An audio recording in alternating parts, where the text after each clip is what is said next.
So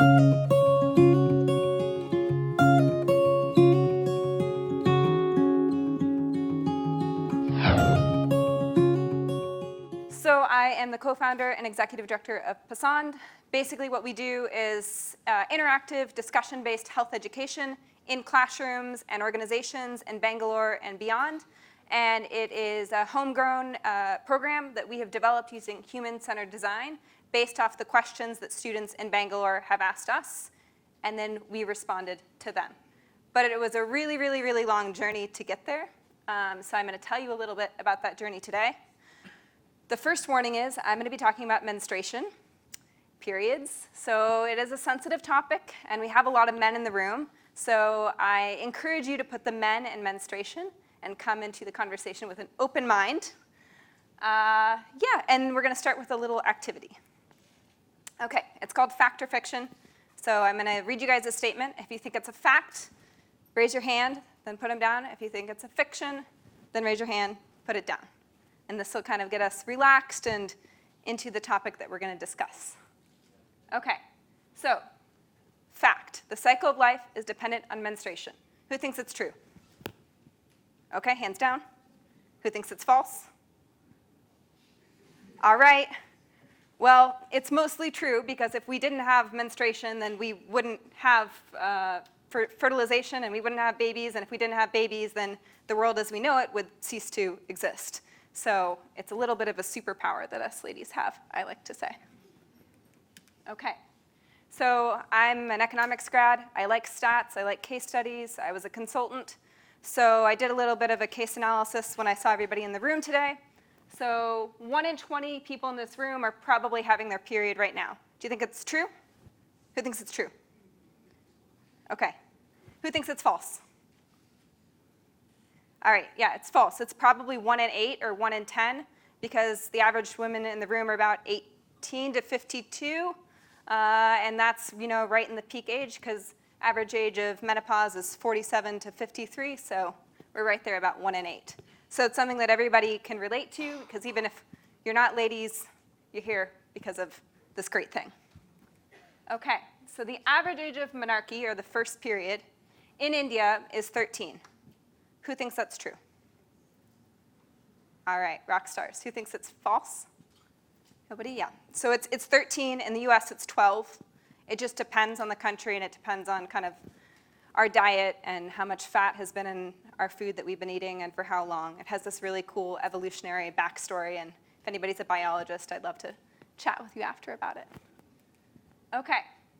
So up to 50% of women in India start their period without having any idea that it's going to happen, or why it's happening, or what the heck is going on. Who thinks that's true? OK, who thinks it's false? So it's actually false. It's up to 70%. And in my classrooms, it's up to 90 or 95% of students. So pretty high numbers. All right.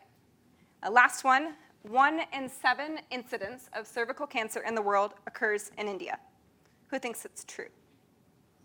OK, who thinks it's false? OK, so it's actually about 1 in 5.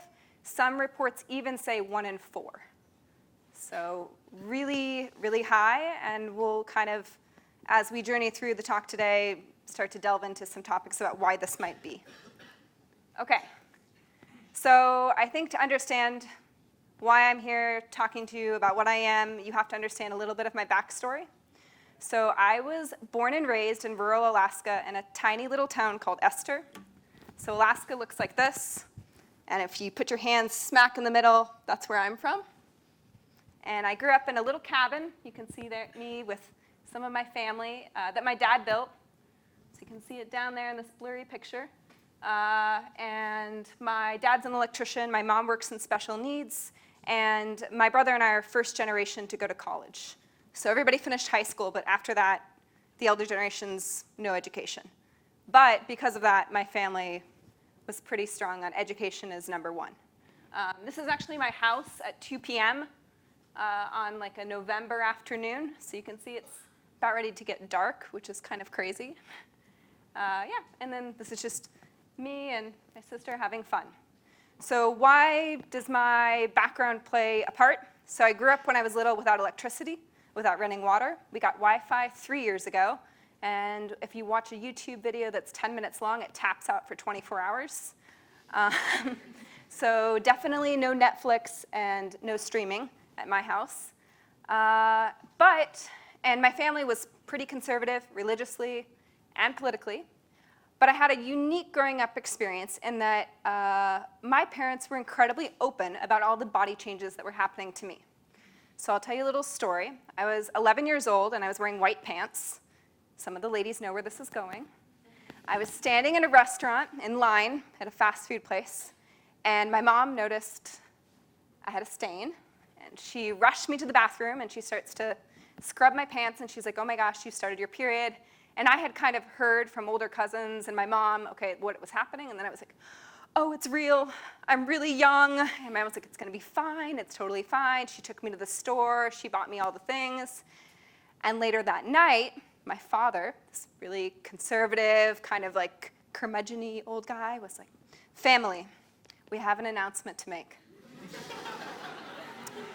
Aunna has become a woman today, and we all need to give her respect and just say thank you so much. And I was like, oh my God, I am a preteen, I cannot believe this is happening. And I was like, can I be excused, please? And then I just ran downstairs and finished my homework. Obviously, as a preteen, this is the most mortifying experience you can ever have. But now, as a health educator who works with young girls and young boys who are going through these really awkward, uncomfortable, scary things, I know that I was probably one of the luckiest kids in the world to have parents that were supportive and loving and open, that like, hey, this is a normal thing that everybody goes through, and you don't need to worry about it, and we love you. And then, so I mentioned education, super important. My dad gave me a choice my senior year, Princeton or Harvard. They have the best scholarships in the country. Okay, Harvard was scary, so I chose Princeton. Luckily enough, I got in. My second year at Princeton, I got a chance to go to India. So I got to intern in Uttar Pradesh for a girls' home for 3 months, and there was 50 girls. It was like mommy boot camp. We were doing everything from homework help to parent-teacher conferences to lice checks, you name it, we did it. And it was there that I started to notice a few things. So one of the girls, Priyanka, came up to me, and she's like, Didi, I can't have my egg. We got 1 egg a week, and she's like, I can't have my egg. It's my monthly. You would do terrible things for another egg. What are you talking about? She's like, no, like, I just can't. And this is a question that I have asked myself again and again and again, or kind of a thing that I've posed to myself. Okay, I am clearly an outsider here. I don't understand. So what I can do is I can question, and I can listen, and I can learn as much as I can. But at that point in time, I had no right to kind of say, that's ridiculous, that's silly, because I didn't know why she said that. So I just took it at face value, and some other things popped up, like the girls wouldn't touch the pickle jar. Some of them, they felt so sick they couldn't go to school, and different things like that. So as I progressed in my career at Princeton, I did a lot of anthropological, economics, political research in my different classes on why is something that 50% of the world goes through a problem and a barrier for women, a barrier to go to school, a barrier to go to work, a barrier to feel good, and a barrier to health. It was kind of ridiculous, and it was something that made me a little angry, and it put that fire in me. So as you graciously mentioned, my professor had me my senior year at a lunch table, and he said, Aunna, if you're passionate about this whole menstruation thing, and you really are passionate about it in India, okay, so don't be lazy, go do it. I was like, okay, that's what we'll do. Okay, so we were in this class, and we were thinking, okay, what is the problem, and I came across this research that said 88% of women in India lacked access to adequate sanitary protection. I'm just going to preface that with that stat and the study is dubious at best, but at the time it was the best research that was out there. So the first warning is the research isn't always right. Anyways, but we had this stat, and we also knew that there were some problems that I had seen firsthand with my girls. They were missing school, they were having UTIs, Also, there was lost income if they were missing out on work, lack of self-confidence, this fear, shame, this what's going on with my body. Okay, so if we don't have access to a product that we need every time of the month, and we have all these problems, I was thinking, okay, then X must lead to Y. Makes sense. That was the assumption.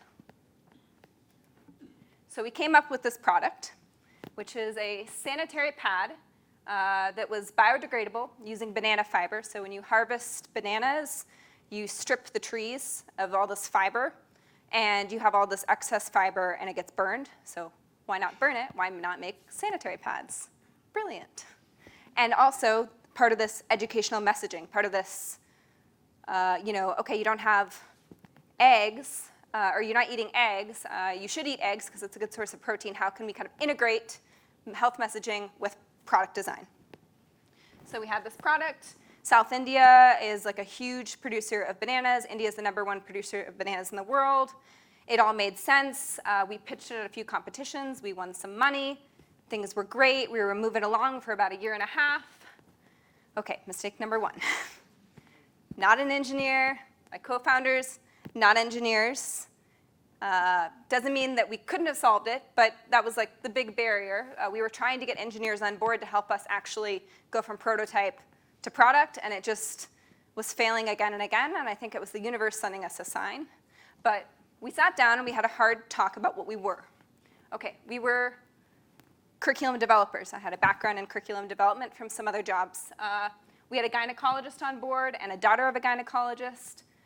We had an anthropologist who also had a specialty in environmentalism. We were survivors of sexual assault. We were global citizens. And most importantly, we were educators. We loved working with kids. We loved teaching. And we knew that that's what we were meant to do. So we kind of pulled that all together and realized our second mistake, that when you're solving a problem, sometimes you shouldn't work forwards and go onwards, but instead you need to work backwards. So we were missing a huge piece of the puzzle, that it wasn't just about this product, it was about health education and this mentorship, somebody that you can go to with your doubts and ask questions. So I'll start with a little example.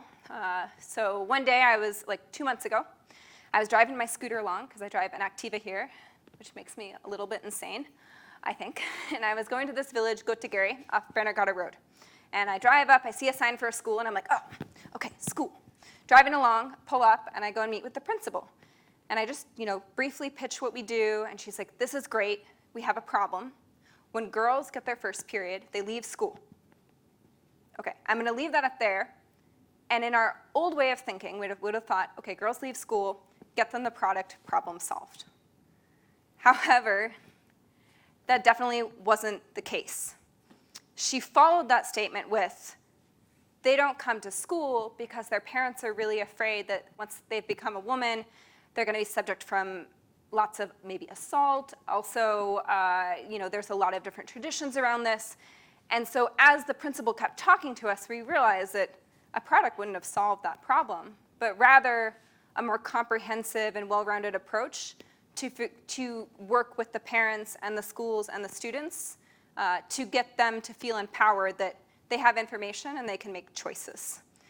So that's when we changed our name. Originally we were called Penny Pads to Passant, because it's not just about one sanitary pad that you throw away, and in a lifetime a woman will spend around 80,000 rupees in sanitary pads and produce 1,000 kilograms of waste in her year, in her lifetime. So it wasn't just about, okay, give them a product, solves all the problems. It's about, you have to give information to make health decisions, because nobody can make decisions for your own body better than you. And the process of going from a child to an adult is about learning to make those decisions. So I have up here some of the products that we currently work with that we create a new distribution channel, because we heard a lot about that today, through our educational platform in schools. So we have this really cool thing called a menstrual cup. It's made by 2 brothers in Mumbai. One of them costs 700 rupees. It lasts 10 years. You can imagine the amount of money, time, efficiency, waste that it saves. But most people, and I'm going to guess probably most people in the room have probably never heard or seen of this. Has anybody heard of this? Nellie, you don't count? Okay, so a few people have, but a lot of people haven't. Another thing that we work with is a cloth pad manufacturer called Ecofem, and they make these cloth pads. So some of you guys might relate to the fact that maybe our mothers, grandmothers, great-grandmothers, I think for me it was like my great-grandmother used cloth. And this is something I really relate to coming from a small town where people think that something is rural and backwards means it's wrong, but it just means it's different. And so Ecofem, what they've done is they've took this very old traditional way of managing your menstruation, and they've just made a few technological tweaks. So what that means is they have a different type of fabric they use that backs it so you don't have leaks. They have these really cool clips that clip and it doesn't shift. And the best part is you can fold it on itself. It clips. It's easy to carry. So for girls that can't afford or don't want to afford or feel that the environment is important, they can use these.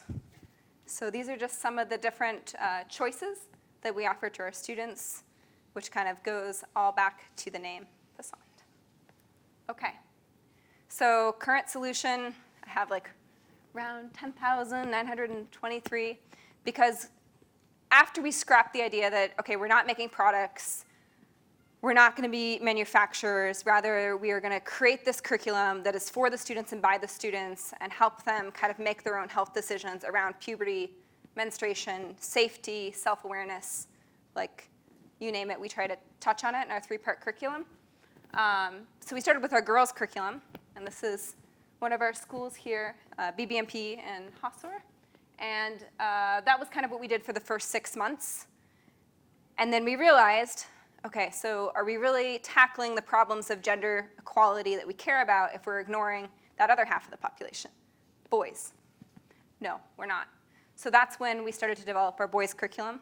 We asked hundreds of boys, okay, what are the questions that you have growing up? Where are you getting your information? Is it the right information? How are you taking it? And how can we come to you not as like an adversary or blaming you for something, but rather exciting you and empowering you to change the world as we know it. So then we created our boys' curriculum. So we offer our boys and girls curriculum. We work with our product suppliers to create new avenues for distribution in schools. We have teacher training that we do with the teachers because it's pretty important. And also for scaling, I can't have my team running across the world teaching Passant for the rest of the future. Rather, we need to figure out a way to scale and train others to talk about these sensitive topics. And obviously, I can stand up here and talk about menstruation and puberty and anatomy all I want because I do it every single day. But it's not something that comes like a light bulb. And the last thing that we started recently doing is our community programs. So I mentioned earlier to someone, you tell a girl about the menstrual cup. She goes home, and she's like, Mom, I found out about this awesome thing. I want to use it. And her mom's like, oh, no, you're not, for the list of reasons that are very lengthy and that have to do with a lot of different things. But if we start to bring the mothers into the classrooms and educate them both with their daughters and separately, and not lecturing them and telling them what to think, but rather just giving them different scenarios and activities, maybe they can cost out the price of a cup versus a pad over the lifetime.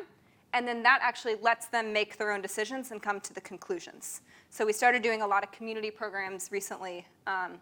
Luckily, we got a little bit of funding to help us do that. Okay, so this is we started with this idea for a compostable, eco-friendly sanitary pad, totally scrapped it, went to the girls' curriculum, built and built and built and built until what we have today, which is kind of a step model curriculum for young kids on safe and unsafe touch, nutrition and hygiene, 5th to 10th standard kids, and then college-age kids. And how are we a social enterprise? That's probably the next question. So we're a social enterprise because we charge on a sliding scale to different schools. And people ask, okay, so you're just working in government schools, right? I'm like, no, definitely not. This is a problem that permeates socioeconomic classes. It permeates countries. It is not an India problem. It is not a government school problem. It is not an Alaska problem. It's something that every child deserves to have proper, adequate information about their bodies and the changes that are going on, and they deserve to be supported in their journey through adolescence. And so that's what we're doing right now here in Bangalore, and hopefully we're going to continue a lot further. Oh, that graph didn't show up. That's okay. We can skip that. So some of our outcomes, somebody, they asked me, why are you working with boys? Okay, when we go into schools, I can tell you 60% of our boys' students don't know that boys can be victims of sexual abuse. Across India, 53% of boys have been. So the fact that if you don't know the problem and you don't have the vocabulary to tell someone something is happening, there's not going to be any solution to it. So that's one of the reasons why we're working with boys. And we have students that come into class and they've only heard of one product. By the end of our program, they've heard of, on average, of 3.5 products. So that means that you can't empower someone if they don't have all the options, right? Empowerment doesn't happen because they just know about one choice. You have to know about everything in life. So that's something I'm really proud of. And we have girls come in, and about 95% of our students don't know about their own anatomy below their waist. And at the end of our program, around 60 to 70% of our students can correctly name their anatomical parts, which means that they can actually have preventative reproductive health care, because they can go to a doctor and say, I'm having X problem in Z part. And the doctor can be like, oh, okay, no problem.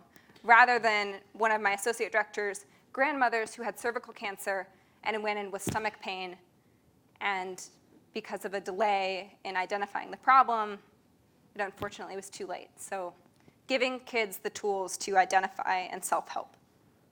So this is some of our students' voices. So I'll just read out Rubina's really quick. She's one of my students from Donmore. She said, I really like the program because I learned how to dispose pads, and earlier I wasn't disposing them properly. This is really important when we think about trash pickers and how trash is sorted by hand. And she said, I'll spread this information to all the people I know, friends, family, future children. Thank you for teaching us. So thank you, Rubina.